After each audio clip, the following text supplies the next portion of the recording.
Warning, this podcast contains spoilers. Warning, this podcast contains spoilers.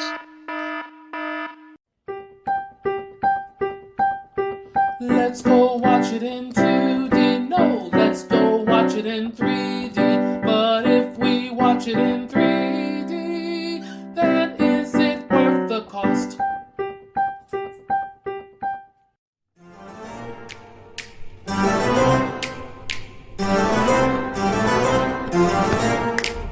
Get ready for the most explosive. They blow up so fast these days. Mind-blowing. Great shot. And shocking movie event of the fall. Totally awesome. The Addams Family. Rated PG. Hello. This is Adolph. I have with me Jake. Howdy, folks. And today we're doing the Spoilercast for The Addams Family 2019 animated movie. As always, we talk about the 3D element first. Jake, what do you think of the 3D with spoilers? It's there. It's decent.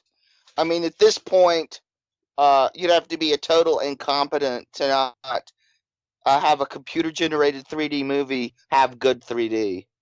Now, I wonder if people are listening and they're like, oh, so basically you just go in the computer and just do automatic and there you go. You have a good-looking 3D movie, animated movie? Is that what you're thinking? Yeah, pretty much. I mean, that's what, but the thing is, to be fair, it's, then DreamWorks does something like How to Train Your Dragons, and they look absolutely amazeballs. I mean, gorgeous. They go above and beyond, but when I see stuff come out of Studio Canal that they probably didn't even spend $1 million on, and the 3D looks good, that just tells you it's not that hard to make it look good, decent. But so, I mean, maybe we should up our scale some, but I'm like, nah, this is still somebody who's like 3D really loves 3D, a hardcore tune head, you know, they're going to enjoy it, the 3D aspect of it at least. So that's why I'm sticking with giving it a good 3D. Okay, so let's get to the movie. Movie kind of starts off with the wedding of Morticia and Gomez, which actually kind of liked that scene. It was interesting. Mm-hmm. Yeah, I mean, it was pretty much, a lot of it was the music video for Christina Aguilera's nice song. Yeah, which, you know, we did comment, we did like that song a lot, The Haunted Heart. Mm-hmm. And it had a lot of nice gags. Those worked. The story, they should have made this movie 90 minutes of shtick based on Charles Addams's cartoons. It wouldn't have been a real movie, but it would have been a lot more enjoyable than the terrible story they cobbled together.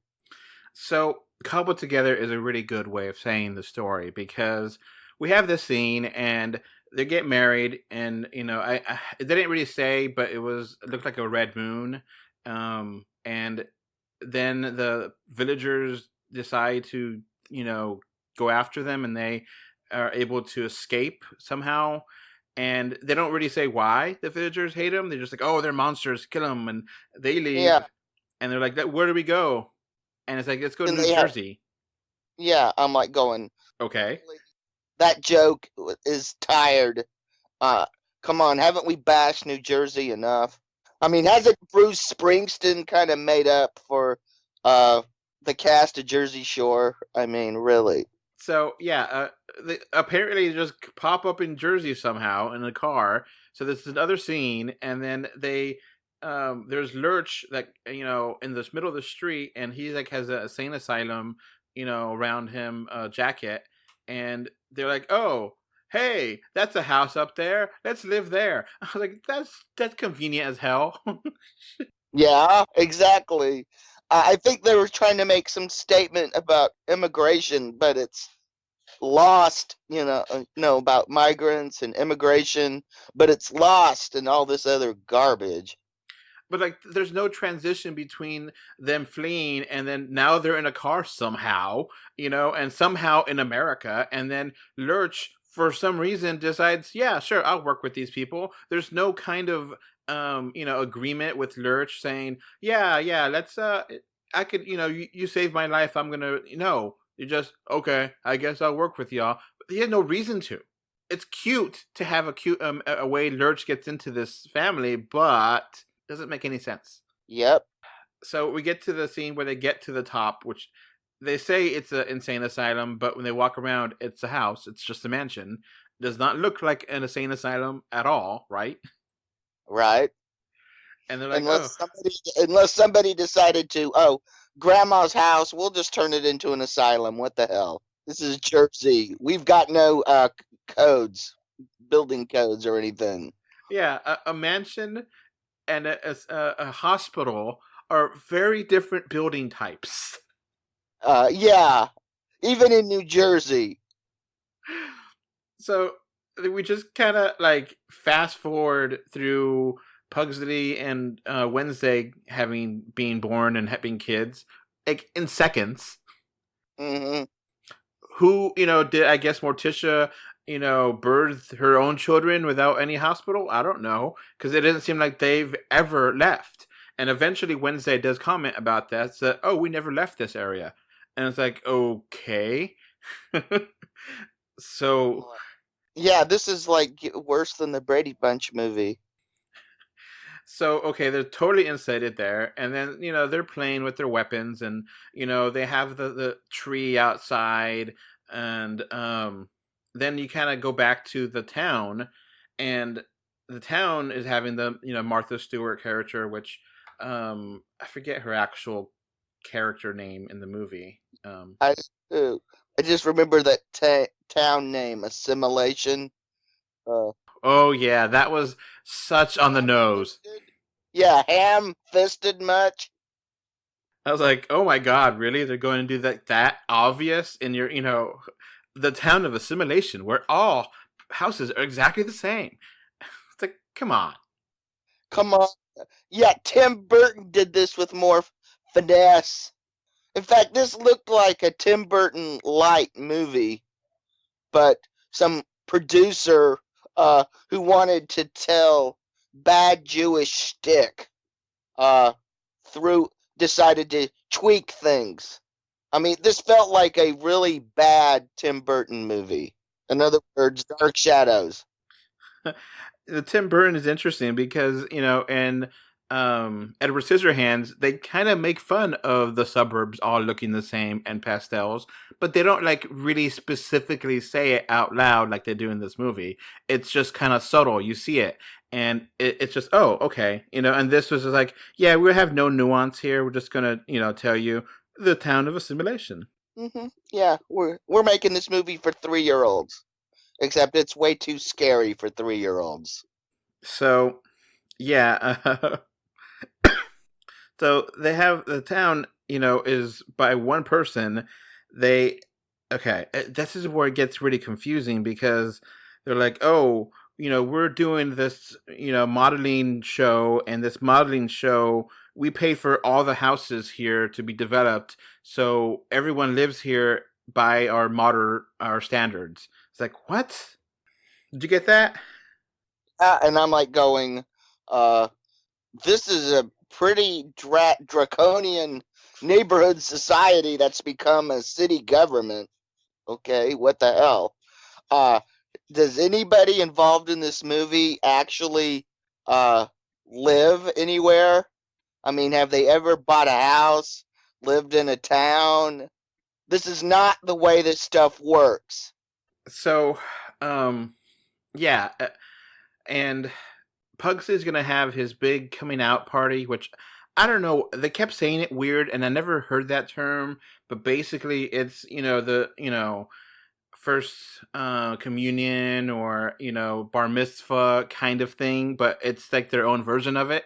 Yeah, they were like trying. They were like trying to mesh several Eastern European Jewish things together, and it just wasn't working. And so the whole family, the rest of the families are going to be coming from the old country, which they never specify, and so Pugsley has to be really great with the sword, and to prove that he could defend the house, and that's gonna make him a man, I guess. And it's just like, and then he can't do it. He struggles because he really likes explosives. But it's like, okay, what else are you doing? You don't have school. Wednesday does joke and say we're cage schooled, and I actually like that term for homeschooled. But I mean, if I mean, what else are they doing? Why can't he teach him well? Is it a problem of Gomez not being a good teacher? Why can't Pugsley get this? Why is it so specific that the family needs him to, learn how to do swordplay? It just doesn't make any sense.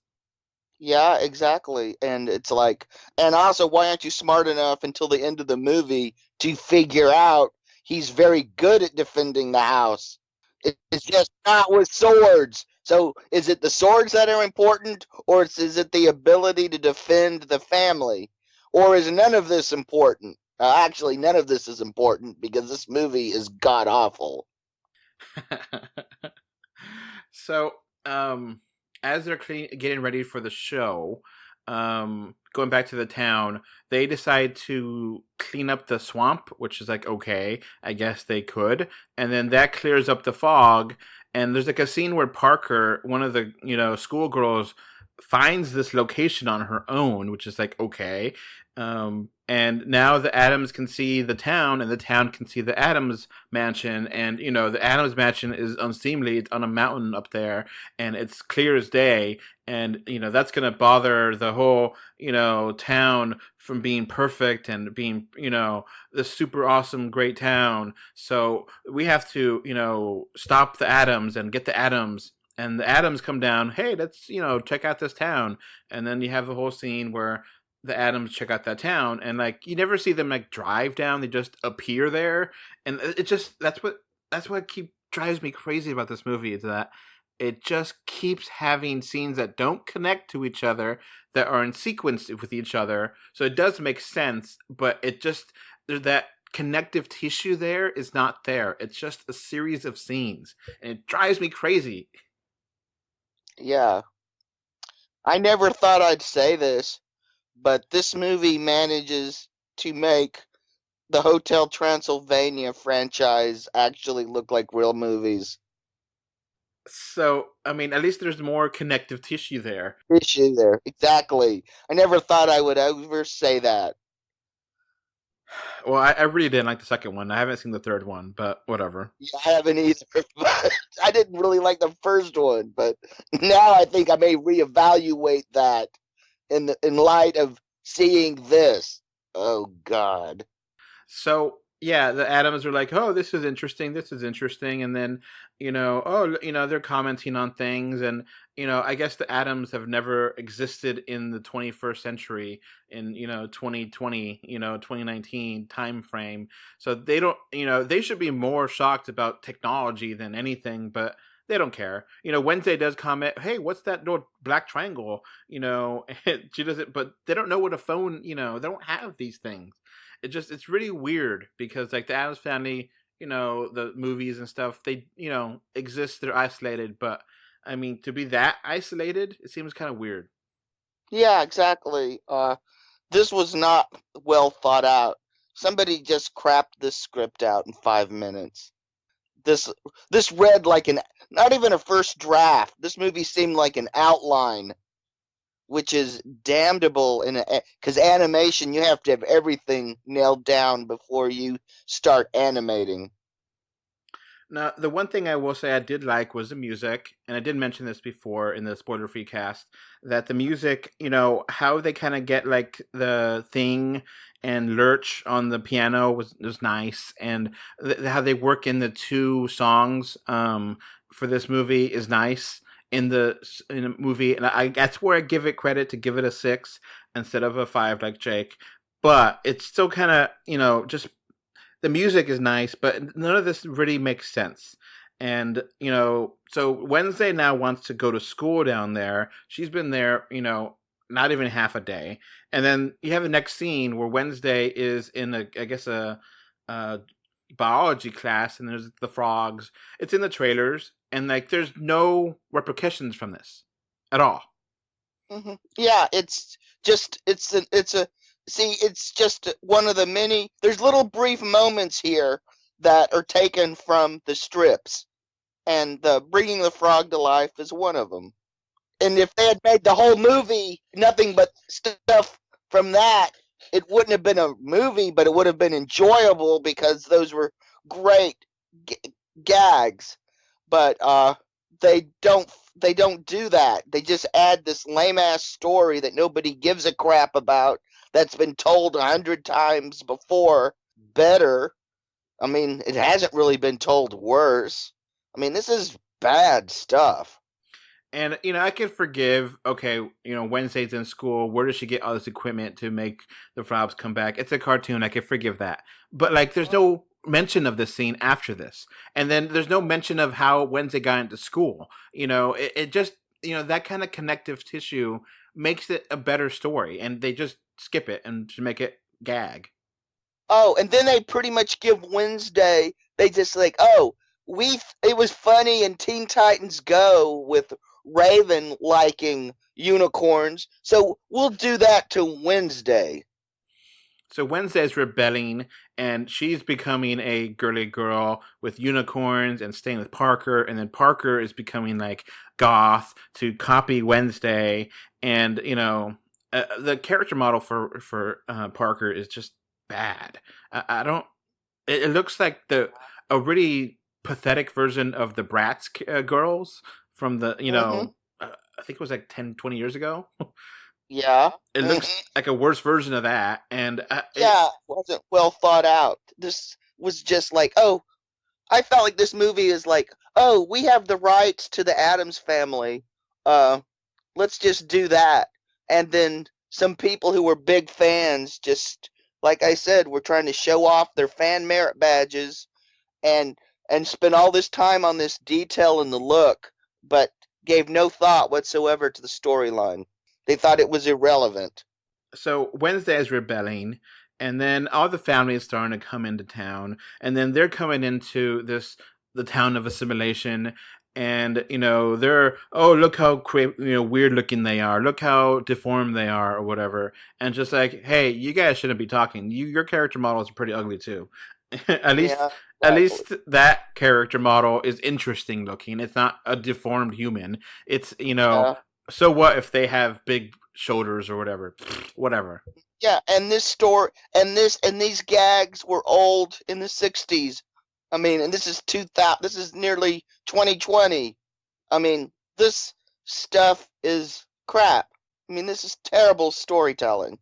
And like Cousin It comes in, and they make a big fuss about this being Snoop Dogg, which is like, okay, Cousin It talks in gibberish, and honestly, did they need to have any human? They could have just had a computer algorithm say it, and it would have been fine, and no one would have noticed it not being a Snoop Dogg or a celebrity. It's just like, why even? They made a big deal out of all the voice cast, and guess what?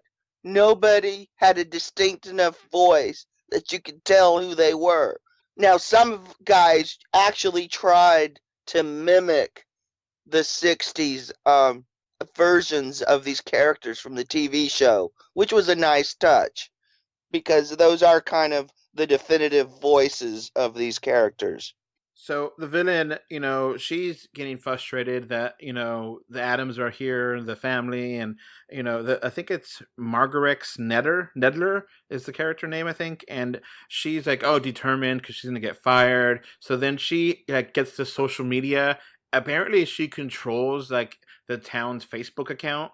And she decides, we're going to just, smear the Addams and say the whole kind of immigrant thing that you're mentioning before. It just basically is here where she's, the Addams did this. Oh, the Addams did that. Oh, the Addams did this. And just doing the rumor mill. So it's like, okay, you know what? I didn't like her before, but I really hate her guts now, Yeah. And, she leads a rebellion to the Addams' house, which the Addams have done nothing wrong. They've done absolutely nothing. They come to visit. They don't, they're weird, but they're not doing anything illegal. They're not doing anything immoral. I mean, it's just kind of strange, whatever. And I guess they're kooky and they're spooky, but they're not a whole lot of interesting of a movie. And Mm-hmm. so the whole town folk decide just to destroy the house and have this big battle. And then, Pugsy's like, oh, I'm going to defend the house and I'm going to show that I'm ready to be a man. And that's how it comes together. And then they have the other song, which is the, don't be, my family. And how the song integrated here, I kind of liked, even though if I didn't like the song that much, but it did kind of show how he was, trying to, and they fight back, but then like the scene kind of ends and they're like, see, this family is just like every other family. And like Parker's like live streaming it, and then they see that, how evil Margaret's is, and then she's fired, and then they're like, hey, we should rebuild the Addams family. We just hated them 5 seconds ago, but now we like them. Come on. That's because they want to buy all the houses and stuff. This was you could figure this out in 5 minutes, and you knew that Blondie was going to wind up with Uncle Fester when Uncle Fester kind of perved on her. I mean, these type of movies, you can figure out the entire plot within 2 minutes of starting it. So then they kind of rebuild the house and like rebuild it color-wise. And then like the house has a voice, which they had introduced. And then they kind of just like throw slime onto the house and it's back to where it was. And it's like, wait. I actually kind of would have liked it and appreciated it if the house changed. But you're just putting a reset button here. And it's not really actually doing anything, Yeah.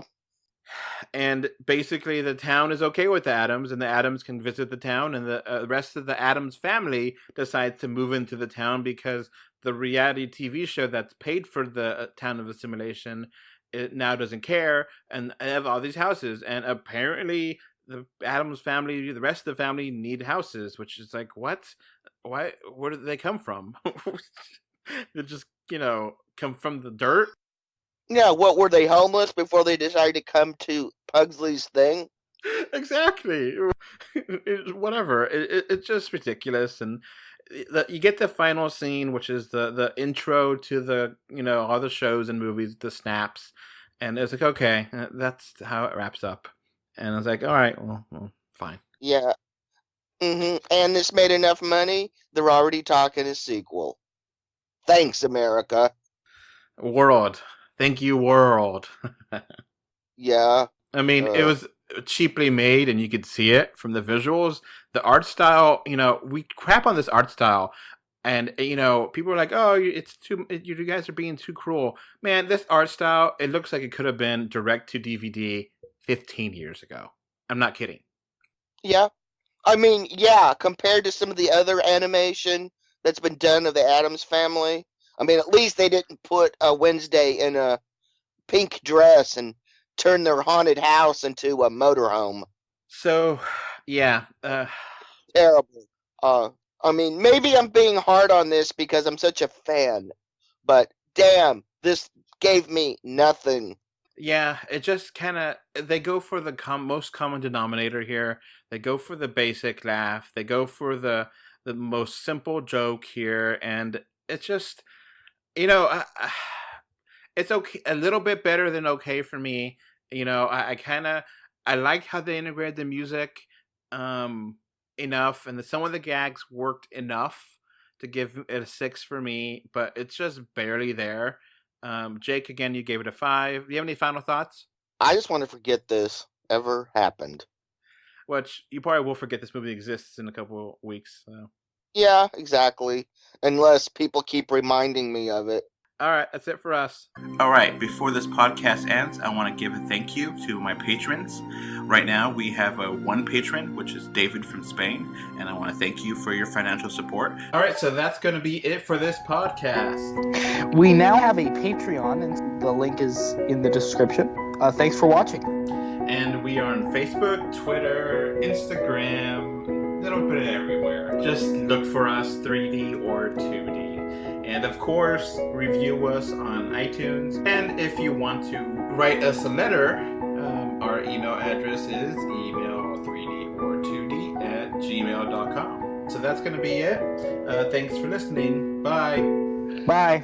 Okay, bye. Bye. Bye, everyone.